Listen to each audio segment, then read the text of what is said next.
Hi, everyone. My name is Corey, and I'm on the Seller University team. First of all, I'd like to thank you all for joining this webinar covering Amazon's selling policies. If you could go to the next slide, Trevor, we'll have a number of Amazon team members here with us today to present and answer all of your questions. Those teams are displayed on the screen here, and we'll go through the agenda in more detail in just a minute. We'll spend the next hour together with plenty of time for Q&A in the second half of the hour. I encourage you to post your questions in the question functionality of the tool, which is being monitored by our team members and will be addressed at the end. You should have a navigation sort of box that opened up with the session today. And if it's showing more like a vertical arrow or sort of like a vertical navigation bar, there's an orange arrow at the top, and you should be able to click that. And that should open the full functionality where you're able to ask questions. To provide an overview of enforcement policies in the Amazon store, we'll be talking about account health and policies addressing intellectual property, counterfeit products, product quality, restricted products, multiple accounts, and customer service performance. So with that, I will go ahead and turn it over to you, Trevor. Thank you. So let's get started with account health. Account health is an important metric for any selling partner in the Amazon store. You can find the account health page under the Performance tab in Seller Central. And we're often asked what the account health page is and what it's used for. So let's dive in a little bit on that. The account health page gives you an overview of how your account is doing. We offer an overview of performance targets and policy adherence required to sell in the Amazon store. Check the account health page to see a snapshot of your customer service performance, policy compliance, and shipping performance. This is also where you'll find any product compliance requests. Try to check into this page often, and be sure to immediately address all policy violations. This page can also help you understand any areas for improvement in customer service or shipping. Use the account health page to find your account health rating as well, or AHR. Your AHR is a single color-coded indicator that holistically measures your account's adherence to our selling policies. Your AHR will decline if we detect policy violations associated with your account or listings, and it will rise as you successfully address violations and continue to fulfill orders. You can leverage AHR as a quick and easy way to make sure your account is in good health. There are a few things you'll want to keep in mind regarding AHR. First, 100% of violations comprising your AHR will be visible in the account health page. And then next, be sure to follow the guidance listed under the next steps column next to any given policy violation in order to address it. Finally, you'll want to remember that everything is disputable. So if you think we got it wrong, please let us know. Now that we've covered account health, let's talk about some policies and policy violations that can impact that account health. We'll start with multiple accounts policy violations. We'll bring on our expert here for that. What can Amazon's multiple accounts, or what is Amazon's multiple accounts policy? Thank you for the question, Trevor. So selling partners are considered to have multiple accounts when they own, operate, are involved with, or have access to more than one Amazon selling account. Selling partners with a legitimate business need for operating multiple seller accounts can feel free to do so. Operating multiple accounts without a legitimate business need can result in multiple account policy violations. For an example of a legitimate business need, let's say a selling partner owns multiple brands with different storefront names. In this situation, operating multiple accounts, one for each storefront, would not be a policy violation. If you operate multiple accounts, be sure they are all in good standing. If one account is deactivated due to policy violation, Amazon may act on your other accounts as well. Are there any other valid reasons for operating multiple accounts? Yeah. So there are valid reasons for selling partners to operate multiple selling accounts. As previously mentioned, a selling partner who owns multiple brands with different storefront names can use a separate selling account for each storefront. Some selling partners may sell products manufactured by two distinct separate companies. In this case, selling partners would be permitted to create a second account to sell products from the second distinct manufacturer. Finally, some programs like Amazon Renewed may require selling partners to open and operate a separate account. These situations wouldn't be a violation of the multiple accounts policy. Great, thank you very much. So now we're going to move on from multiple accounts to intellectual property policy violations. For some of our selling partners who may not be familiar, what exactly are intellectual policy violations? Thank you, Trevor. This is Rohan.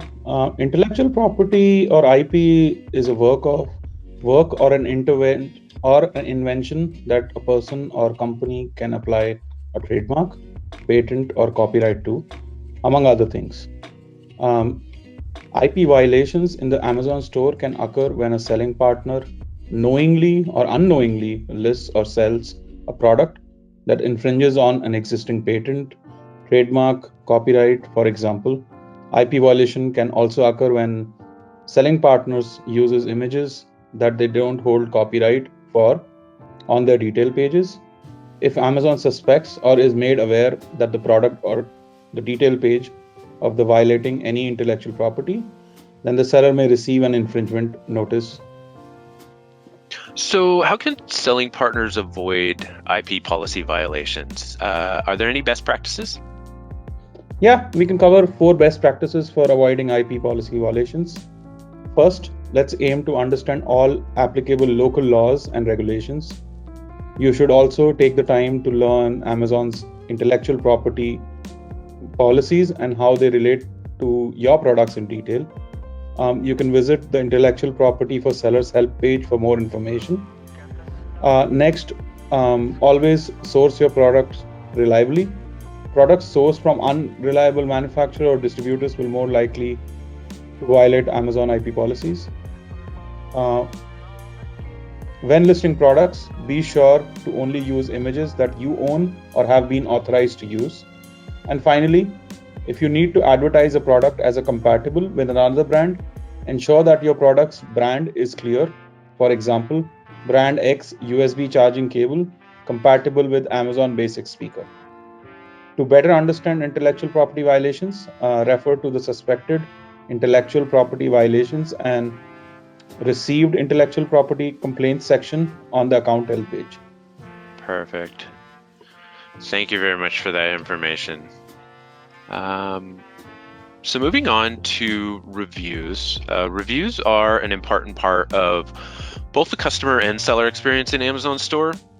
Customers use reviews to make informed decisions, and reviews help selling partners understand what customers like and dislike. To maintain a standard of high quality, authentic reviews, Amazon has policies on customer product reviews. What are these policies on customer product reviews? It is the Amazon policy that all reviews should be a true and authentic reflection of customers' experience with products. Amazon has a zero tolerance policy towards any customer reviews policy violations. Could you provide a few examples maybe of some product reviews policy violations? Absolutely. Any review not representing an authentic viewpoint from a real buyer may result in a violation. For example, a selling partner posting a review of their own product or their competitor's product is a violation. Another example would be offering an incentive for reviews like discounts, free products, or other compensation is also a violation. This is also true for offering reimbursement for products upon leaving a review. Some third-party services offering free or discounted products tied to a review.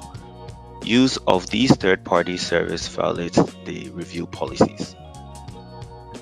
Any manipulation of customer product reviews may result in a policy violation. Perfect. So, how can I encourage reviews for my products without violating product reviews policy? Yeah, so Amazon will automatically send email asking buyers to leave reviews. You may ask buyers to leave reviews, but you can't ask for a positive review or solicit reviews only from buyers who you know had positive experience. Additionally, the Amazon Vine program can be a great way to generate reviews for your products. Vine is a customer review program that lets selling partners put their products in the hands of reviewers that Amazon has invited to participate. Search for Vine on Seller Central to learn more. To learn more about Amazon product review abuse policies, refer to the Customer Product Review Policy Violation tab in the Policy Compliance section of the Account Health page. Great. Thank you very much for going through the product review policies there. Now we're going to move into counterfeit policy. Along with product review policies, there are other policies in place to make sure only quality and authentic items are sold in the Amazon store. The counterfeit policy, for example, helps ensure only legitimate products are sold. For those who may be unfamiliar or new, what is the Amazon counterfeit policy? Sure, Trevor. So it's Amazon's policy that all products offered for sale in the Amazon store must be authentic, and the sale of counterfeit products is strictly prohibited. Failure to follow this policy can result in the loss of selling privileges, withholding of funds, and disposal of inventory. In the Amazon store, it's each selling partner and supplier's responsibility to source, sell, and fulfill only authentic products. Amazon's counterfeit policy also requires selling partners to maintain and provide inventory records. In some circumstances, Amazon may request documentation showing the authenticity of a product or a selling partner's authorization to sell a product. This documentation can take the form of an invoice or a letter support from the brand holder stating that you're authorized to sell their products.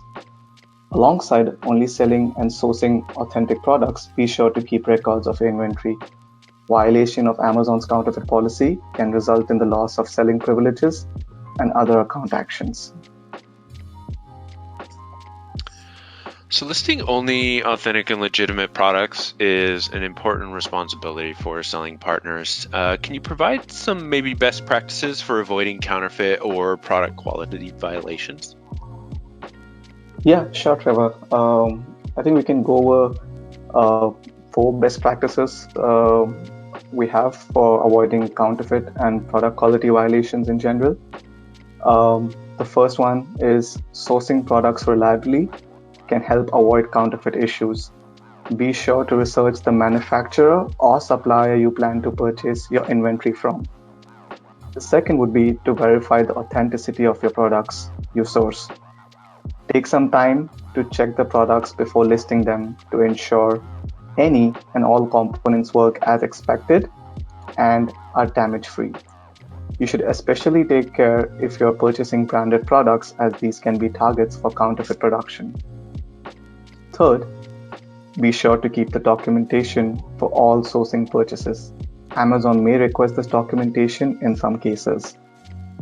And finally, when listing products, clearly state the condition and the brand of the product. Customers should never be confused as to the brand of a product. Providing as much product detail as possible, like product language or country version, for example, can also help you avoid issues. That's great. Is this counterfeit and authenticity policy different from the product quality policies? Yes, so while counterfeit policies relate to a product's authenticity, product quality policies ensure the overall quality of a product is meeting your buyer's expectations. The product you list and ship must exactly match the product description, pictures, and all the other information on product detail page. Items must be delivered to the buyers in the condition described without any damage or defects. Products that can expire must be labeled with an expiration date as required by applicable laws, and the buyer must receive an item with adequate time to use the product prior to the expiration date. For example, shipping a product listed as new that arrives opened, used, or with minor damage may result in a product condition violation, as this isn't expected condition for the buyer based on the new listing. To better understand Amazon's policies regarding counterfeit, product quality, and authenticity, refer to the Product Authenticity Customer Complaints and Product Condition Customer Complaints tabs of the Policy Compliance section on the Account Health page. Perfect. Really appreciate that. So kind of moving on, certain products and product categories carry specific restrictions. Understanding and abiding by restricted products policies is another important factor for selling partners to keep in mind. What does it mean if a product or product category is restricted? Hey Trevor, to maintain a safe and trustworthy shopping experience, certain products can't be listed or sold in the Amazon store. Some other products may be subject to additional requirements because they have legal or regulatory restrictions or violate other Amazon policies. If a product or category is restricted, some items may not be allowed to be listed for sale, while others may require pre-approval and adherence to category-specific guidelines. And what are restricted product violations? Are there any best practices to avoid those? Good question. Restricted product violations occur when a selling partner lists a product for sale that isn't compliant with local laws and regulations or Amazon policies. Certain categories require pre-approval from Amazon before listing. Some categories like alcohol, dietary supplements, or electronics, for example, have product-specific restrictions. It's strongly recommended that selling partners review these specific restrictions and details prior to listing in a new category. To help avoid restricted product violations, stay diligent when sourcing your products.